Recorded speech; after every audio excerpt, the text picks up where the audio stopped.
자, 사실상 FOMC가 코앞까지 다가와 있는 상황입니다. 지금부터 사실상 12시간 뒤에 미국의 금리가 결정된다고 바라보셔야 되는데, 여러분 여기에 대해서 제가 드리고 싶은 말씀이 있거든요. 남들이 다 아는 호재는 호재가 아닙니다. 이미 선반영이라는 우리는 마법의 논리가 있지 않습니까? 이 금리뿐만 아니라 지금 시점에 우리가 차트를 바라본다고 하더라도 문제가 반드시 있다라는 거죠. 여기서는 하락할 가능성이 조금 높아 보인다라는 말씀을 드리면서 제가 왜 이렇게 생각하고 있는지 여러분들 아시기 쉽게끔 파동까지 조금 자세히 설명을 드려볼 테니까요. 여러분들 좋아요 하나씩만 부탁드리면서 이 내용까지 자세히 한번 들어보시길 바라겠습니다.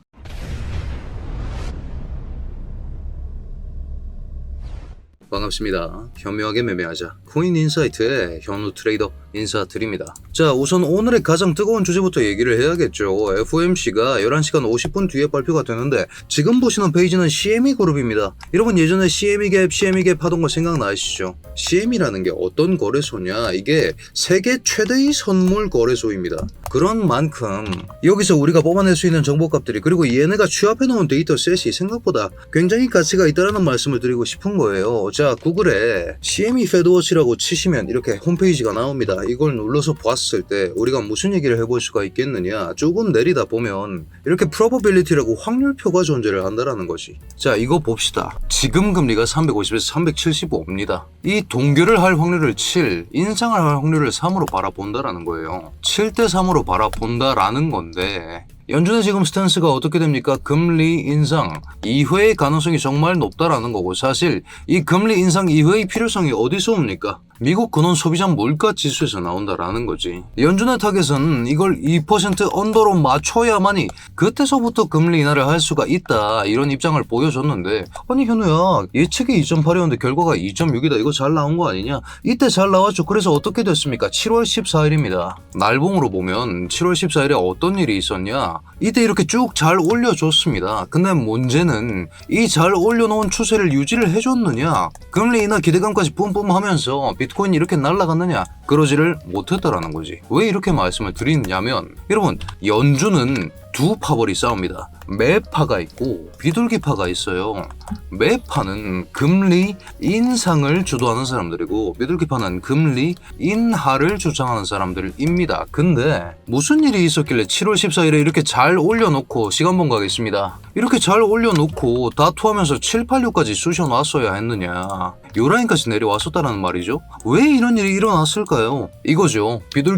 비둘기파의 메인이라고 보는 사람이 월러입니다. 월러 이사라는 사람이 7월 14일입니다. CPI가 이미 좋게 나와 있는 상황에서 갑자기 비둘기파인 사람이 금리 인상해야 된다 이런 얘기를 해버리니까 시장이 실망을 해서 7, 8, 6까지 내려놓은 시점인 건데, 그런 만큼 지금 상황 자체가 금리 인상을 피할 수는 없다. 근데 이게 언제냐 그리고 몇 번이냐 이거의 차이라는 거지. 자, 왜 이렇게 말씀을 드리느냐, 지금 국제 유가가 문제입니다. US 오일 차트 한번 보러 가시죠. 이 US 오일 차트 제가 67.83의 가로선 하나 넣어놨었습니다. 날봉을 기준으로 봤을 때 이게 이때란 말이지. 이때 언제입니까? 2월 28일이죠. 이란 전쟁 이전입니다. 자, 이전을 볼까요? 불과 이 가로선 하나를 사실상 200일 넘게 잘 지켜주고 있었는데, 여기에 대해서 갑자기 뚫어버리고 뉴노멀이 탄생했죠. 여러분 유가는 당연히 물가와 직결된다는 사실을 아셔야 합니다. 물가가 높아지면 당연히 인플레이션 압력이 높아진다는 사실도 아셔야 하고요. 그리고 이 유가를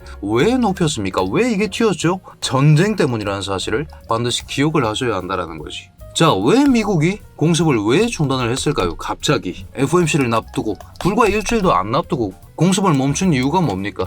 아직도 호르무즈는 엉망진창이고 홍해까지 막히기 시작했습니다. 때릴 때 많다라는 얘기예요. 공습을 한다 치면 충분히 공습할 타겟은 충분히 나와 있는 상황입니다. 근데 왜 멈췄을까요? FOMC 때문에. 전쟁 좀 그만하는 척이라도 해야 이번에 동결할 수 있기 때문에. 그렇기 때문에 시장은 지금 동결을 위해서 애를 쓰고 있고, 동결이 나와줘야 한숨을 돌릴 수 있는 거지, 이걸 절대로 호재로 읽을 수가 없다라는 겁니다. 진짜 전쟁 끝났다 트럼프가 갑자기 나와가지고 공습 중단했더니 이란이 와서 사바사바 하더라, 그래서 우리는 친하게 지내기로 했다, 이런 트위터 쓰는 거 아니면 사실상 지금 금리보다 메인으로 생각해야 되는 건 종전이고 트럼프 입이라는 말씀을 드리고 싶은 겁니다. 자, 그렇게 생각했기 때문에 브리핑룸 통해서는 결국 오늘 노이즈가 너무 심하다, 안전한 건 눌롱이다. 여러분, 저는 차트 분석하는 사람입니다. 물론 뭐 시황도 적당히 알고는 있습니다. 근데 제 의견, 그냥 서울시민 A모, 코인판에서 차트 정도만 적당히 볼 줄 아는 A모의 의견보다 중요한 건 이 동결을 과연 시장이 호재로 받아들일 것인가,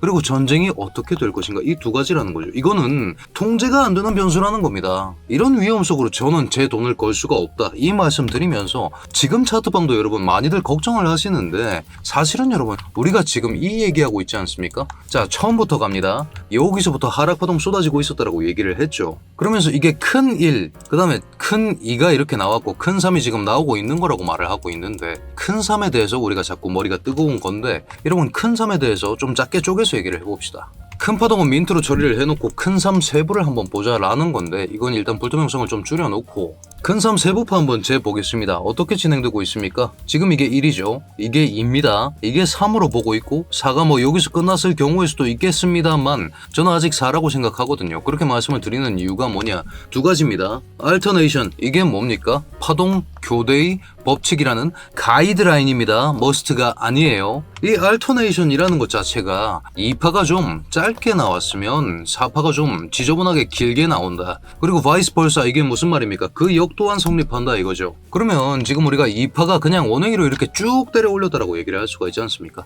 4파도 쭉 때려 올렸다라고 얘기를 할 수가 있겠어요? 교대 법칙을 생각하면? 이게 안 된다라는 거지. 그렇기 때문에 저는 어떻게 생각하느냐, 4가 좀 지저분하게 길게 나오고 있고 그 형태가 확장 플랫으로 나오고 있으며 4가 아직 원칙을 위배하지 않았다라고 생각을 하고 있다라는 거지. 이게 3이잖아요. 결국 3에 대한 되돌림 수준으로 4가 나올 거 아닙니까?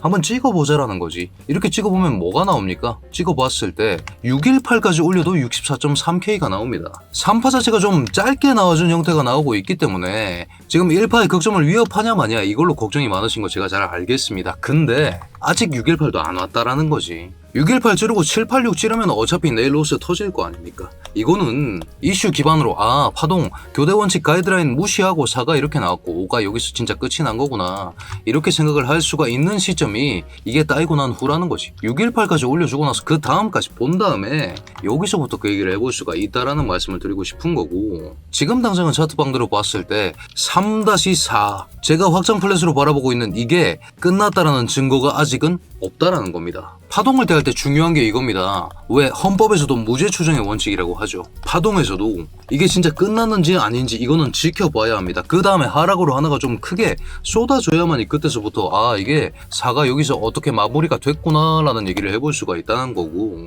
이 모든 가이드라인의 위배 상황을 생각하면서 여기서 4가 마감됐다 라고 보기엔 저는 석연찮은 구석이 반드시 존재를 한다라는 말씀을 드리고 싶다라는 거예요. 자, 그런 생각들과 함께 결국 안전한 건 눌롱이다, 이렇게 말씀을 드린 건데, 눌롱 말씀을 드리는 이유가 뭐겠습니까? 우리가 큰 3이 이렇게 나올 거라고 얘기를 하고 있을 거 아니에요. 자, 다시 교대 법칙입니다. 2가 좀 길게 나온 게 맞거든요. 큰 1에 비해서 큰 파동 생각하는 겁니다. 큰 파동을 봤을 때 2가 어떻게까지 올라왔습니까? 618까지 올려줬잖아요. 그러면 큰 4는 조금 짧고 급격한 형태로서 전개될 가능성이 높다라는 건데, 그런 생각을 해봤을 때 이 3이 끝나는 자리가 어디가 되었건 간에 여기서 잡아서 급격하게 올라가는 걸 먹어야 이게 손익 차원에서 더 좋다라는 말씀을 드리고 싶은 거고, 우리가 선물 트레이더이기 때문에 이 손익을 반드시 고려하면서 가장 최적의 매매 전략을 찾아야 된다, 이렇게 말씀을 드리고 싶은 겁니다. 자, 이렇게 생각하고 있기 때문에 제가 뭐라 그랬습니까? 소리 한번 들어볼까요? 오늘은 제가 고집 좀 부리겠습니다. 내 고집을 꺾고 싶으면 여기를 부수고 나를 죽이십시오, 이렇게까지 말씀을 드릴 수가 있었다라는 거지. 이런 생각들과 함께 결국 스탑로스가 가장 깔끔해야 되고 가장 안전한 전략이 뭔지, 최적의 전략에 대해서 실시간으로 제가 고민하면서 브리핑 남겨드리고 있는 제 텔레그램 입장하실 수 있게 고정 댓글에 링크를 남겨뒀습니다. 다만 여러분, 진입 전에 아직까지 구독, 좋아요 눌러주시지 않으셨다면 지금 한 번씩만 눌러주신 후에 입장해 주시길 부탁드리겠습니다. 아니 현우야, 그러면 너는 큰 3이 어디서 끝난지 안다라는 거냐? 예측이 된다라는 거죠. 어떤 예측이 됩니까? 여러분, 파동에 대해서 많은 갈증들이 있으신 거 제가 잘 알고 있습니다. 근데 파동에서 제일 중요한 건 결국 세 가지의 절대 규칙이거든요. 일단 제일 먼저 파동을 보고 싶으면 임펄스인지 아닌지를 확인해야 됩니다. 자, 이건 다른 차트 예시를 한번 들어보면서 우리가 날봉에서 다른 데를 한번 얘기를 해봅시다. 새 차트 하나 꺼내서 얘기를 나누고 싶은데, 우리가 날봉단에서 보면 어떤 얘기를 해볼 수가 있겠습니까? 큰 그림으로 봤을 때 이게 A, B, C 조정으로 끝났다라고 있다라고 볼 수가 있거든요. 여기까지 얘기를 하면 어떤 얘기를 해볼 수가 있겠어요? 여기서부터 우리가 세 가지 임펄스 절대 규칙만 가지고 매매를 한다고 칩시다. 1번 2파가 1파의 100%를 되돌릴 수 없다. 2번 4파가 1파를 간섭할 수 없고 3번 3파가 가장 짧을 수 없다. 이 세 가지 생각을 했을 때 ABC로 끝났으면 그 다음은 임펄스가 와야 된다는 게 첫 번째 생각입니다. 가장 최우선으로 임펄스를 생각하십시오. 임펄스가 꼬이기 시작했을 때 그때는 카운팅을 점검하고 그 다음에 다이아고널을 보는 겁니다. 순서가 정해져 있다는 말씀인 거예요. 자, 그러면 무슨 얘기를 해볼 수가 있겠느냐. 이렇게 한 파동을 올렸으면 이걸 기반으로 세부 카운팅을 해서 이게 1파가 아닐까 라는 추론을 한번 해보는 겁니다. 이게 임펄스라고 본다라는 입장에서. 그 다음에 뭐 2파가 확장 플랫으로 나와주면서 이렇게 나왔다라고 칠 수 있고 3파가 여기까지 뽑았다라고 얘기를 할 수가 있겠죠. 자, 그러면 우리가 이걸 임펄스로 바라보면 어떤 얘기를 해야 되냐면 4파가 여기보다 낮아질 수가 있어요, 없어요?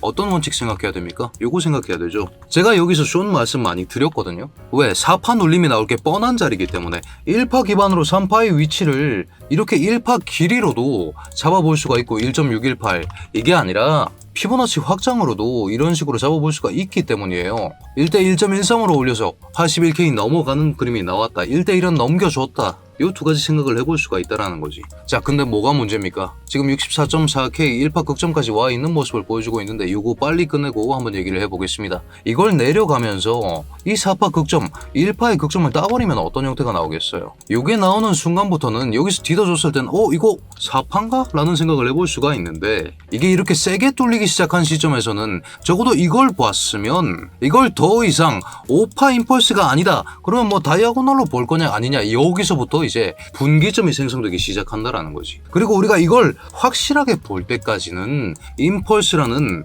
가장 확실한 절대 규칙이 존재하고 있는 이상 이걸 위배하지 않는 이상 다른 생각을 할 필요가 없다는 말씀을 드리고 싶은 겁니다. 자, 그런 생각으로 지금 차트 한번 돌아가 봅시다. 임펄스 절대 규칙을 위배했나요? 한식 한번 보겠습니다. 올렸죠. 올려줬는데 거래량을 한번 확인해 봅시다. 거래량이 충분한가요? 거래량이 충분하지 않은데 지금 슈팅이 좀 강력하게 나오고 있죠. 이게 무슨 그림입니까? 추격 숏을 죽이면서 나오는 튀어 올라오는 광경. 이것 때문에 선물장 그리고 고울 레버장에서는 어떤 얘기를 하느냐. 여기 나와 있죠. 퓨처스 마켓 무슨 말입니까? 선물 시장이라는 거. 익스트림 레버리지. 쇼텀 프라이스 익스트림 무슨 말입니까? 짧은 기간 동안 이걸 간섭할 수는 있다. 이걸 근데 확 세게 뚫어주는 게 아니면 간섭이라고 얘기하기가 힘들다 라는 멘트가 있는 만큼 지금 시점에 침범한 건 맞습니다. 근데 거래량이 부족하고 이게 숏 포지션 청산으로 인한 것이며 거기에 더불어서 이런 식의 저항 구간까지 존재하고 있기 때문에 저는 아직 임펄스를 안 보일 이유가 없고 로스를 646으로 수정해놓고 버틴다는 말씀을 드리고 싶은 겁니다. 사실은 이건 경험적인 얘기기는 한데 저는 두 가지를 교차 검증합니다. 이런 식으로